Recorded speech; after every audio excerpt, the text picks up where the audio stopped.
The election isn't for a year and a half, but we begin tonight with the latest entry in the race for Don Bacon's seat. He is current Omaha City Council member Brinker Harding. Harding has represented West Omaha since 2017. He was just re-elected in an uncontested race. Some of the political and campaign veterans of Don Bacon and Deb Fisher's races are part of his team. Harding tells First Alert 6 his campaign is focused on jobs, low crime, agriculture, and growing Epley Airfield.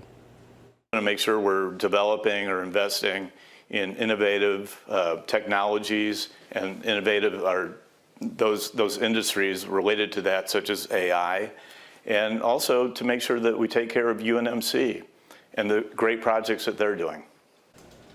Remember, Brinker Harding is one of several candidates already in the race. There are a number of Democrats we've told you about the last few weeks. Remember, Congressman Bacon only announced his retirement plans yesterday.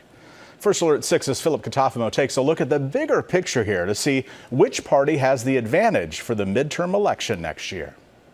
An opportunity for each party. Nebraska, too, is one of those races that is extremely competitive.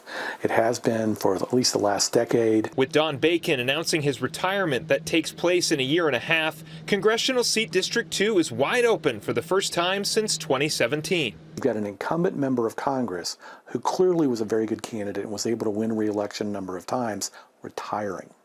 And when a candidate retires, what happens is that brings out a lot of partisans from both parties to run for that seat. The field of candidates are slowly trickling in on both sides. Professor Atkins believes the challenge for any candidate is name recognition. In order to do that and to explain to people what your policy positions are and to build the kind of favorability that you need, you're going to need money, you're going to need a campaign organization, and it's going to take a number of months to build those things.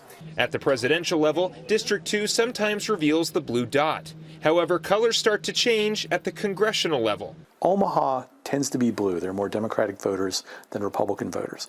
Douglas County tends to be evenly split. But when we look at the district overall, which includes parts of Sarpy County and all of Saunders County, there are actually a few more Republican voters in the district than there are Democratic voters. Since 1992, when Nebraska changed a law to split its electoral votes, the Nebraska blue dot has only been blue at the presidential level 3 times.